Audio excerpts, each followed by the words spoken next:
Yo, Adam G Trades here, back for a market review applying ICT concepts to become profitable. Okay, so this video is going to be a review of the 2nd of June 2026, showing how ICT concepts do work, how they worked, and how they could have been applied in the learning that we've been going through. So if you've learned throughout the beginner series now, you will find this really helpful, so I hope you look back to start of beginner 1. What I am finding from my analytics is that people say more people are watching video 7 than watching video 6. So I'm thinking you're not going through the full series, so make sure that you are, because you're missing the key elements of it otherwise. Anyway, back to this. So this is the 1st of June, so I'm looking for the next day of what the next day is going to do, which is the day that we're on. As I'm in replay mode, I'm just doing this to show you how I marked my chart at the end of this trading day in order for this next candle, not to confuse anyone. So we'll come off this in a minute. So you've got this wick that could have been used as discount. So it could have reacted off, say, consequent encroachment and gone higher. It could have reacted off lower quadrant and gone higher.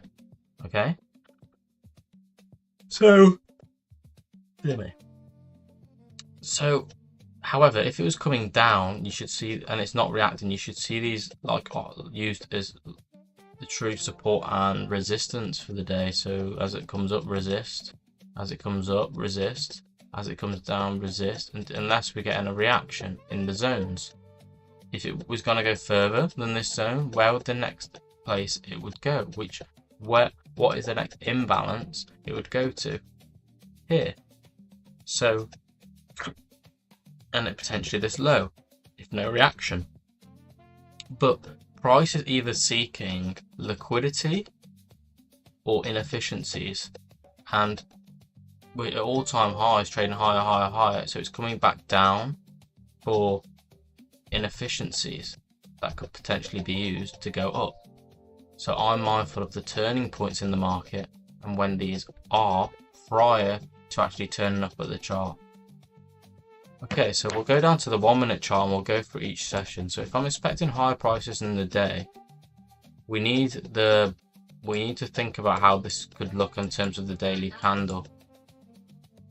Yeah, I'm making a YouTube. So if price is up on the day, when we open here at 6 o'clock, we need to think like what's been happening.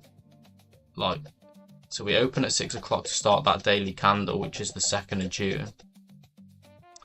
And we need to look at how it's using these areas that we're expecting the reaction from.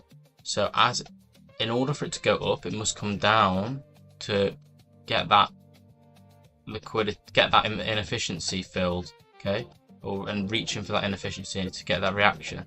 So 6 o'clock isn't the kill zone yet, so I'm just looking at how the chart responded at this time. So as you see, traded, couldn't reach the high of this upper quadrant of that discount wick.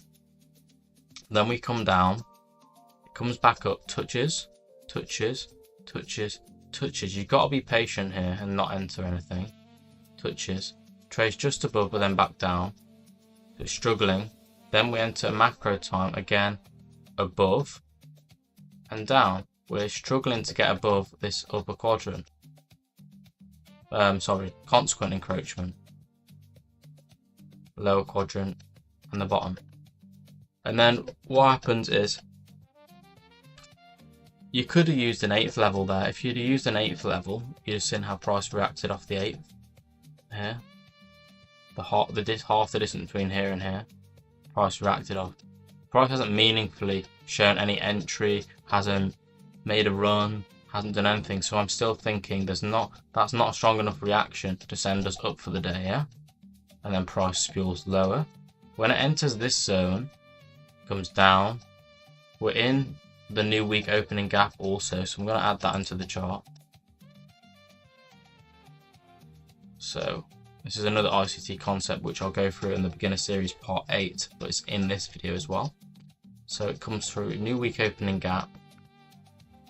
Okay, comes down. Now it can't even reach up here. Once it's traded lower off this fair value gap in what macro time, it's come down.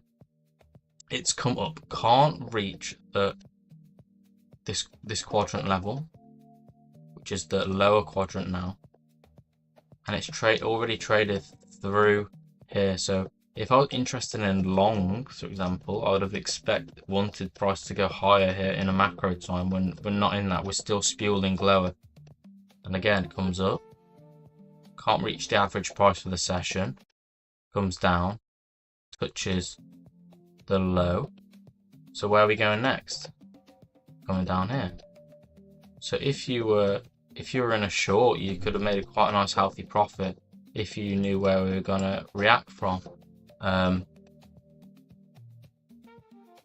again, I wouldn't be confident in this, as I wouldn't know exactly where we're going to react from. So this would have been like not the best part of the day to trade, because I'm not entirely convinced of where it's going to act. I knew I'd be short, especially in here. I didn't know if the reaction would come here or if the reaction would come here. Okay, so for me that was a difficult session. Not saying you can't trade it, but this is where you've got to have that high time frame narrative.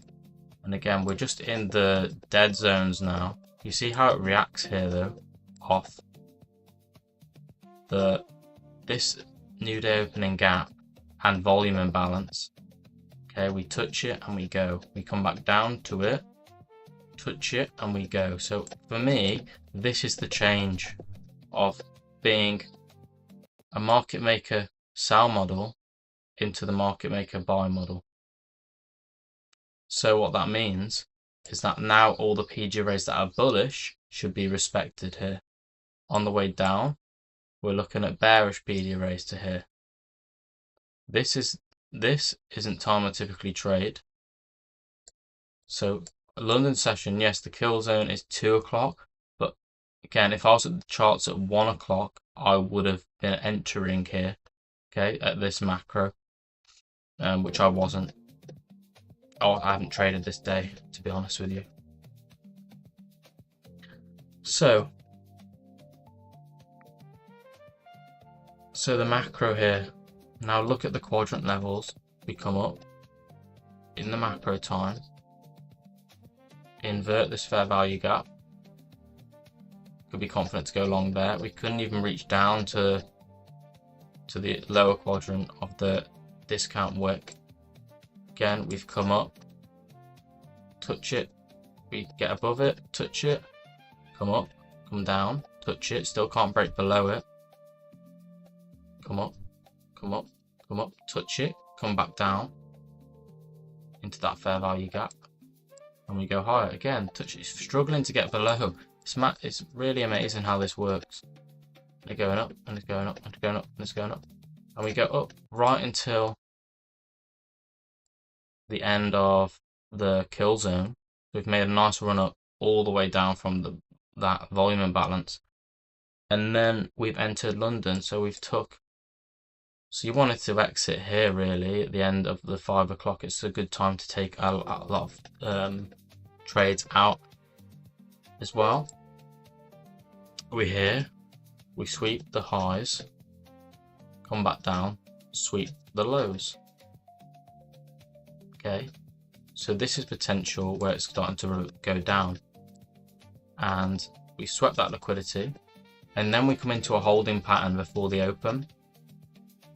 So looking at this before the open, I'm thinking again it's going to come back down to use a discount PD array to then go higher again.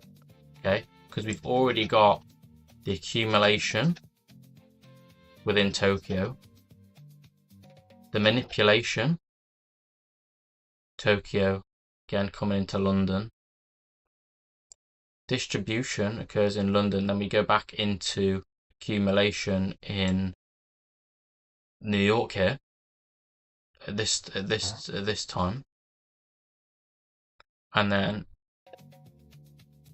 if you have a look, we break this low, liquidity sweep, just before the open, like 15 minutes before the open, and then we trade up, take this liquidity out, and then everyone who's got in long here and long late in the London session thinking price is going to go up, it would be reasonable to suggest that these lows here could be taken, very smooth lows, London session.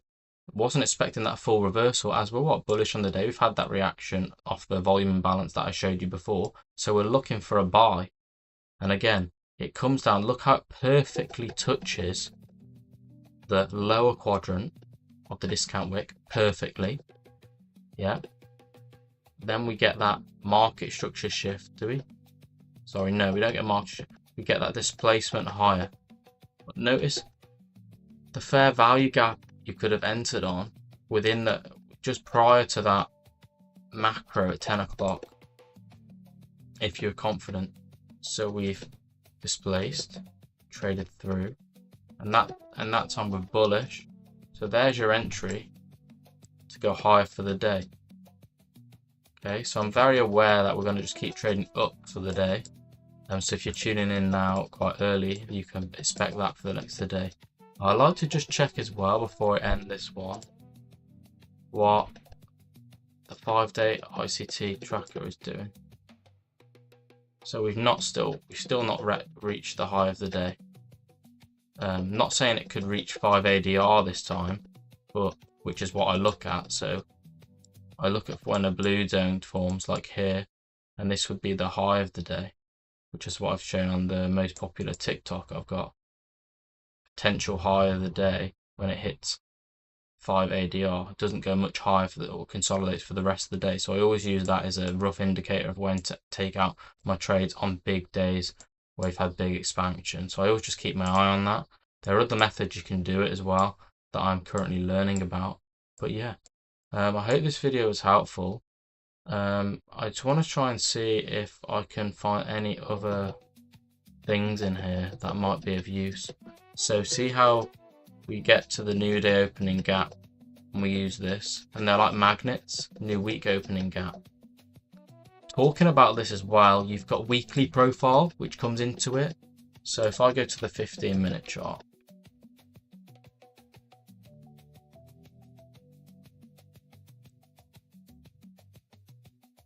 so Monday, Tuesday. Let's just remove some things off here so you can see a bit clearer.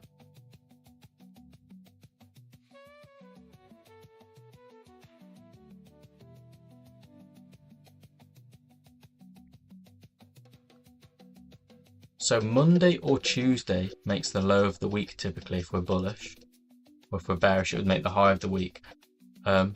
Notice how Monday's made the low of the week. So when we get that strong reaction here, and it's starting to go higher, I'm not interested in that. What I am interested is in up here, this previous daily high. Okay, does that make sense? And I think that's enough for a quick overview for this video. We've kept this at 13 minutes, probably the shortest one. But yeah, I was looking for an optimal trade entry, see if there's one of them that existed, but let's see if we've got it at all. I think we have. If you look at this leg here, the 9:30 open. So if you're using swings and you don't get in the initial lot long, for example, let's see how this would have planned out.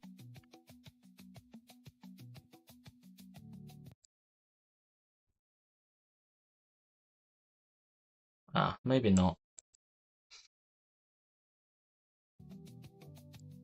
So it couldn't even reach the 0.62, so that's even stronger bullish. But if you look at the 0.5, which it sometimes reacts off,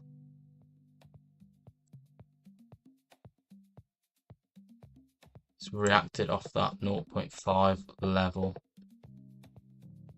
within this fair value gap within the macro at the 0.5 level, down 0.5 level to go higher.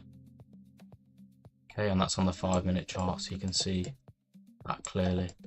Sometimes we're not going to always get optimal trade entry when we're very strongly bullish. We might get that 0.5 on the fib opposed to the 0.62 or the 0.709. Again, we've done our work, we've done our damage, taken out the liquidity areas, and then we're working again higher.